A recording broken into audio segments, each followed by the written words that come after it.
नमस्कार दोस्तों। आज हम कक्षा 10वीं के व्याकरण से बहुत ही महत्वपूर्ण विषय पर चर्चा करेंगे जिसका नाम है रस। और उसमें हम आज जानेंगे रस के अंग और उनकी परिभाषा, और उसके साथ जानेंगे रस कितने प्रकार के होते हैं और उनके स्थायी भाव। तो आइए सबसे पहले हम जानते हैं रस की परिभाषा। रस का शाब्दिक अर्थ है आनंद। किसी साहित्य को पढ़ने, सुनने और देखने से जिस आनंद की प्राप्ति होती है उसे ही साहित्य में रस कहा जाता है।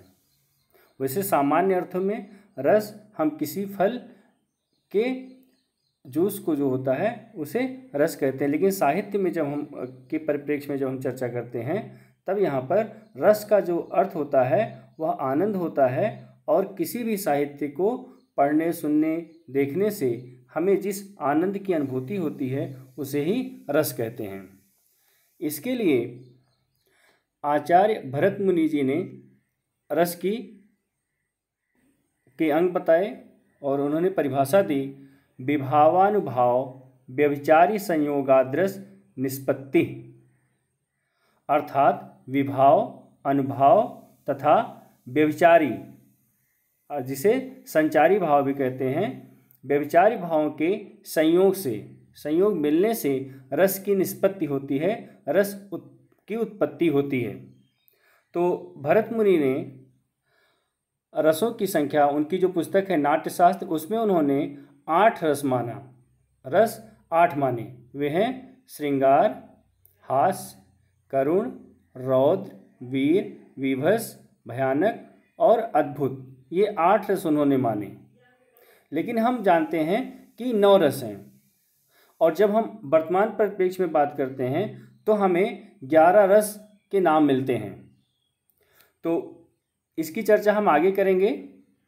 इसके साथ हम जान लेते हैं रस के जो अंग हैं। रस के 4 अंग हैं जो हमने अभी परिभाषा पढ़ी थी, उसके आधार पर विभावानुभाव व्यभिचारी संयोगाद्रस निष्पत्ति। तो यहाँ पर विभाव, अनुभाव, व्यभिचारी या संचारी भाव के संयोग से रस की निष्पत्ति होती है, ऐसा भरत मुनि ने कहा। तो यहाँ पर उसके आधार पर रस के 4 अंग माने गए। पहला है विभाव, अनुभाव दूसरा, तीसरा है संचारी भाव और चौथा है स्थायी भाव। हर एक रस का स्थायी भाव होता है, और स्थायी भाव इसलिए कहा गया क्योंकि वे जो भाव होते हैं, जो फीलिंग्स होती हैं, वो हमारे अंदर जन्म से ही मौजूद होती हैं। बस उचित परिस्थिति आते ही वह प्रकट होती हैं। तो रस के पहले अंग की चर्चा करते हैं। पहला है विभाव। विभाव का अर्थ है कारण। विभाव का अर्थ है कारण। कहने का तात्पर्य यहाँ पर यह है कि रस की जो निष्पत्ति होती है उसके जो कारण होते हैं, जिन कारणों से व्यक्ति के हृदय में स्थित स्थायी भाव प्रकट होते हैं उन्हें विभाव कहते हैं। हमने आपको बताया कि स्थायी भाव ऐसे भाव हैं जो हर व्यक्ति के हृदय में रहते हैं, बस अनुकूल परिस्थितियों को पाते ही वो दिखने लगते हैं या प्रकट हो जाते हैं। तो यहाँ पर कह रहे हैं कि जिन कारणों से व्यक्ति के हृदय में स्थित स्थायी भाव प्रकट होते हैं उन्हें विभाव कहते हैं। तो विभाव के 2 प्रकार बताए गए, आलंबन विभाव, उद्दीपन विभाव। तो इनको हम जान लेते हैं। आलंबन और उद्दीपन किसे कहते हैं? पहला है आलंबन विभाव। सामान्य अर्थों में हम जानते हैं कि आलंबन का अर्थ होता है सहारा, अर्थात यहाँ पर हम जानेंगे कि जिसका सहारा पाकर आश्रय के हृदय में स्थायी भाव उत्पन्न होते हैं। जैसे उदाहरण देखेंगे यहाँ पर, दुष्यंत के हृदय में शकुंतला को देखकर रति या प्रेम नामक स्थायी भाव उत्पन्न हुआ। तो यहाँ दुष्यंत आश्रय और शकुंतला आलंबन है। आश्रय का तात्पर्य यहाँ पर है कि आश्रय वह है जिसके हृदय में आलंबन को देखकर भाव जागृत होते हैं या उत्पन्न होते हैं। तो यहाँ पर राजा दुष्यंत के हृदय में प्रेम का भाव आया, लेकिन शकुंतला को देखने के बाद राजा दुष्यंत के हृदय में या मन में प्रेम का भाव उत्पन्न हुआ, जो रति का भाव उत्पन्न हुआ। श्रृंगार रस का स्थायी भाव है रति, प्रेम का भाव उत्पन्न हुआ। तो यहाँ पर राजा दुष्यंत आश्रय हैं, क्योंकि उनके हृदय में प्रेम का भाव उत्पन्न हो रहा है, तो आश्रय हैं। और शकुंतला को देखने के कारण, मतलब शकुंतला का सहारा लेकर के रति नामक जो स्थायी भाव है या प्रेम का जो भाव है वह उत्पन्न हो रहा है। तो यहाँ पर शकुंतला आलंबन है। तो आप समझ गए होंगे कि आलंबन और आश्रय किसे कहते हैं। आलंबन का अर्थ है सहारा, और आश्रय जिसके हृदय में, जिस भी व्यक्ति के हृदय में स्थायी भाव उत्पन्न होते हैं वह व्यक्ति आश्रय कहलाता है। और आश्रय के हृदय में जब स्थायी भाव, जिसे देखकर स्थायी भाव उत्पन्न होते हैं, उसे आलंबन कहते हैं। जैसे अगर हम कहें राम और सीता का उदाहरण देखें, राम को देखकर सीता के हृदय में प्रेम भाव का उत्पन्न होना, तो यहाँ पर राम आलंबन है और सीता आश्रय है, क्योंकि राम को देखने के बाद सीता के हृदय में या मन में प्रेम का भाव उत्पन्न हो रहा है। तो सीता आश्रय है और राम आलंबन है। अगला देखते हैं उद्दीपन विभाव। जिन वस्तुओं या परिस्थितियों को देखकर स्थायी भाव और अधिक उद्दीप्त या तेज होते हैं, उन्हें उद्दीपन विभाव कहते हैं। अब यहाँ पर इसके पहले हम थोड़ा सा देखेंगे कि राजा दुष्यंत ने शकुंतला को देखा और राजा दुष्यंत के हृदय में प्रेम या रति नामक स्थायी भाव उत्पन्न हो रहा है शकुंतला को देखने मात्र से ही। लेकिन अब वो जो प्रेम है या जो रति भाव है वह और भी ज़्यादा बढ़ाने वाले जो कारण होंगे वो सभी उद्दीपन में आएंगे। जैसे शकुंतला की चेष्टाएं दुष्यंत के रति भाव या प्रेम भाव को उद्दीप्त करेंगी।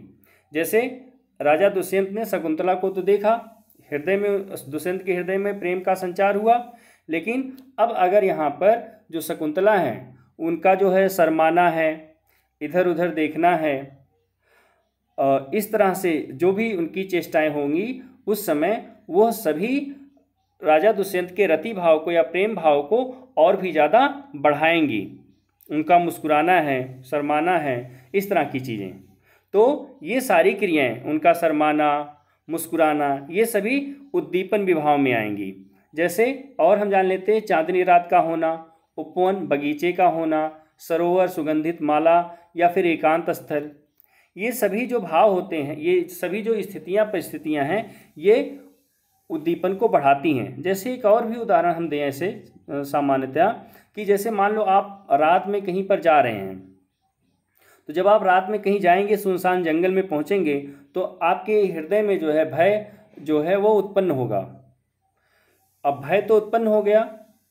अब यहाँ पर वो जो जंगल है, जिस जंगल में आप पहुँचे, वो जो जंगल है एक तरह से क्या हो गया, आलंबन हो गया। अब जंगल में जो भयानक, जो खतरनाक जानवर हैं उनकी आवाज़, उनके चलने की आवाज़, और इस तरह की जो और भी गतिविधियाँ होंगी, तेज हवा का चलना, उसके साथ पत्तों की आवाज़, ये जो पत्तों की आवाज़ है, सरसराहट की जो आवाज़ है, जंगली जानवरों के बोलने की जो आवाज़ है, इस तरह की जो चीज़ें हैं वो उद्दीपन में आएंगी, वो आपके भय को और भी ज़्यादा बढ़ा रही हैं। दूसरा अंग है रस का अनुभव। आश्रय की चेष्टाओं को अनुभव कहते हैं। आश्रय की जो चेष्टाएं होती हैं, जैसे आश्रय के हृदय में, ये यहाँ पर आश्रय के हृदय में स्थायी भाव का संचार तो हुआ।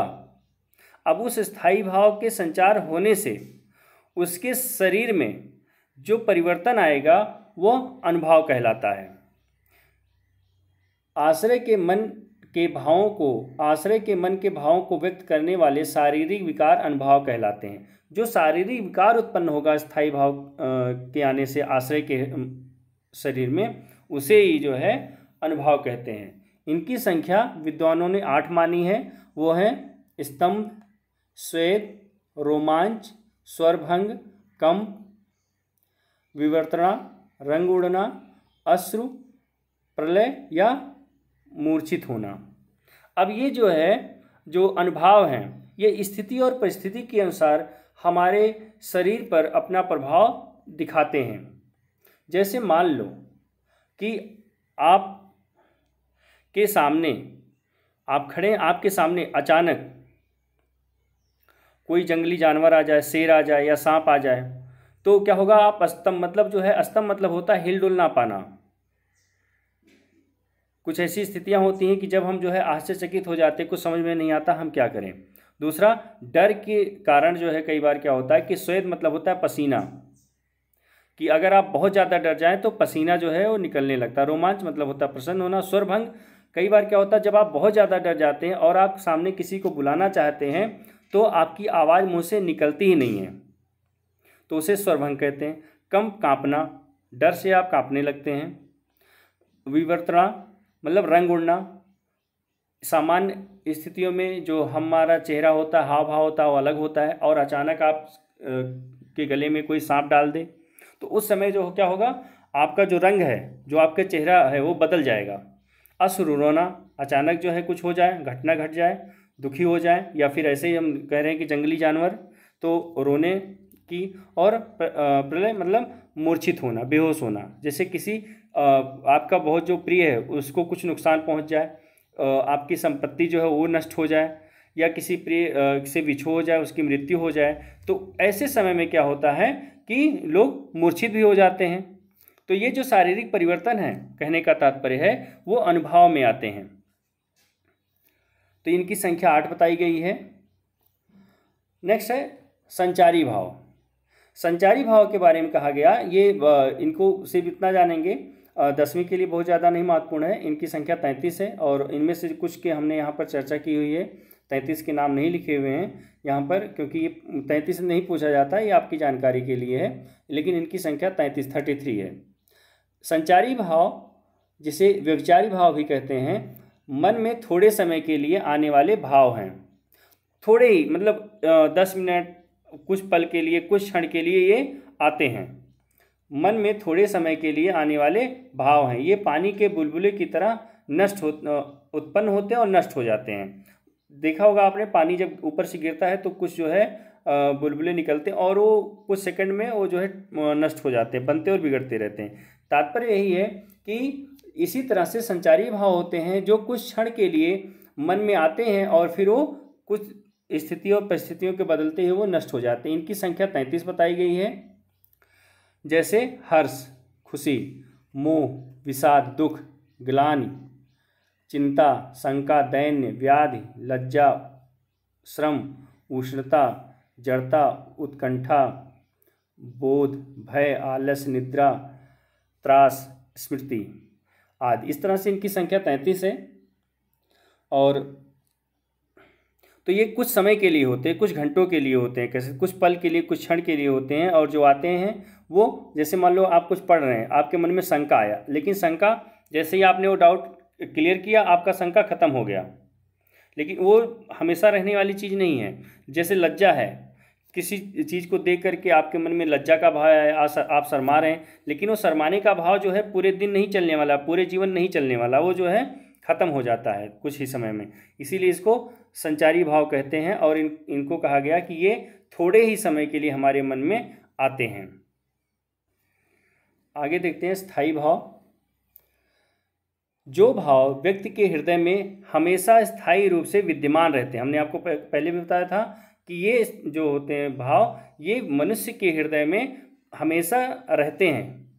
कोई ऐसा व्यक्ति नहीं है जिसके हृदय में ये भाव ना होते हों, सबके हृदय में कम या ज़्यादा होते हैं, किंतु अनुकूल कारण या अवसर पाकर प्रकट होते हैं। लेकिन हमेशा ये प्रकट नहीं होते हैं। कुछ अनुकूल कारण और स्थितियाँ, परिस्थितियाँ होती हैं जिसके कारण, जिसके आने से वो प्रकट होती हैं। जैसे कि आपके जीवन में कुछ अच्छी बातें हुई, आप खुश हुए, या कुछ जो है हुआ ऐसा कि आपको गुस्सा आ गया तो क्रोध का भाव हो जाएगा।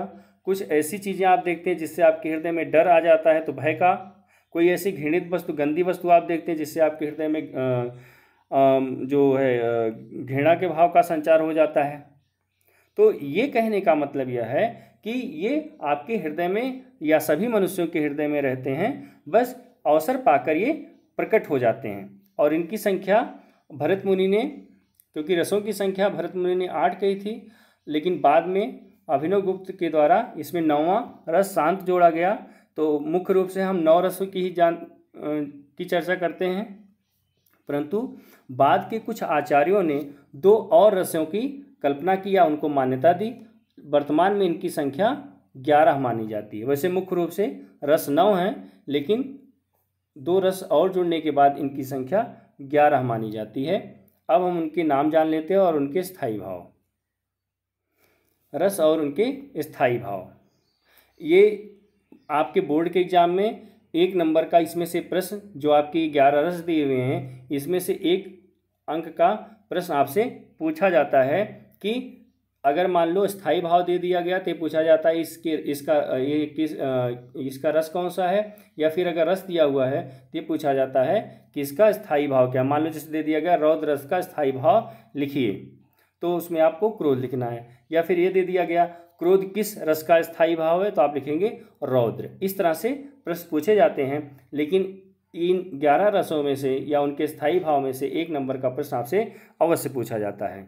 तो यहाँ पर देख लेंगे रस। पहला है श्रृंगार रस, जिसका जो स्थायी भाव है वह है रति या प्रेम। दूसरा है वीर रस, इसका स्थायी भाव है उत्साह। तीसरा रौद्र रस, इसका स्थायी भाव है क्रोध। विभस, इसका स्थायी भाव है जुगुप्सा। करेक्ट जो वर्ड है वो है जुगुप्सा। अगर आपको नहीं याद है तो आप घृणा भी लिख सकते हैं, लेकिन इसका जो करेक्ट शब्द है वह है जुगुप्सा। 5वां अद्भुत, विस्मय या आश्चर्य, विस्मय या आश्चर्य। 6वां हास्य रस, इसका जो स्थायी भाव है वह है हास। इसी में से हम जो है बना सकते हैं, हास्य से हास हो गया है, या हटा देंगे, सा को पूरा कर देंगे तो आपका हो जाएगा हास। भयानक का भय, आप ये याद करना आसान है, और भयानक रस है, और इसमें भय उसका स्थायी भाव है। करुण रस, उसका स्थायी भाव है शोक। 9वां रस है शांत रस, जिसका स्थायी भाव है निर्वेद या सम। इसी को जो है अभिनव गुप्त ने जोड़ा था 9वें रस के रूप में, शांत रस को।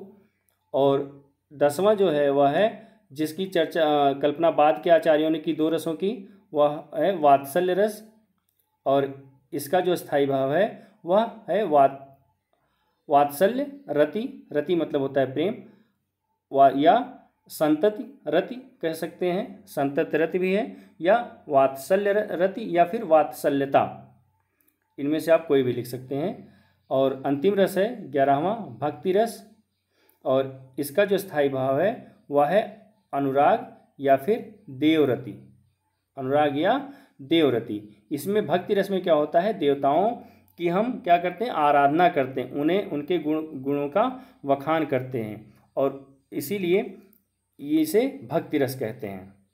पहले क्या था, इन दोनों, जब ये 2 रस नहीं थे, वात्सल्य रस और भक्ति रस, तो इनकी कल्पना जो है इनको श्रृंगार रस में ही जोड़ा जाता था, श्रृंगार में। लेकिन बाद के आचार्यों ने कहा कि जो श्रृंगार रस में जो उसका स्थायी भाव रति है उससे अलग होता है। जो रति मतलब जो प्रेम है, वो अलग तरह का प्रेम जो है वो होता है जो श्रृंगार रस में है, जो नायक नायिका के बीच में है वो अलग तरह का रति है, प्रेम है। और जो वात्सल्य वात्सल्य मतलब होता है जो माता पिता का संतान के लिए जो प्रेम होता है वह वात्सल्य में आता है, तो वो अलग तरह का प्रेम है। और जो भक्ति है, जब हम ईश्वर की भक्ति करते हैं, या हम भक्ति वही करता है ईश्वर की जो ईश्वर से प्रेम करता है, तो यहाँ पर जो ईश्वर से प्रेम है वह अलग श्रेणी का होता है। इसीलिए बाद के आचार्यों ने भक्ति रस को और वात्सल्य रस को श्रृंगार रस से अलग माना। तो उम्मीद करता हूँ कि आप यहाँ तक अच्छे से समझ गए होंगे। और अब जो है बचते हैं रस और उनके उदाहरण। तो इन सभी 11 रसों की चर्चा हम अपने अगले वीडियो में करेंगे। और अभी तक हमने जितनी चर्चा की है, कक्षा 10वीं में इससे 2 अंक के प्रश्न पूछे जाते हैं। जैसे पिछली बार ये पूछा गया था, उद्दीपन किसे कहते, उद्दीपन विभाव किसे कहते, बोर्ड एग्जाम में 2020 में पूछा गया था। तो इस तरह से आप उनकी परिभाषा और उनके उदाहरण को याद करके रखें कि उद्दीपन किसे कहते हैं, आलम्बन किसे कहते हैं, या विभाव के कितने प्रकार हैं, या रस के कितने अंग होते हैं, इन सबको आप याद करके रखेंगे। अगली वीडियो में हम रस और उनकी उदाहरणों की चर्चा करेंगे। यह वीडियो देखने के लिए आप सभी को बहुत बहुत धन्यवाद। और अगर मेरा यह वीडियो आपको पसंद आता है तो आप अपने दोस्तों में इसे ज़्यादा से ज़्यादा शेयर करें और मेरे चैनल को सब्सक्राइब करें। धन्यवाद।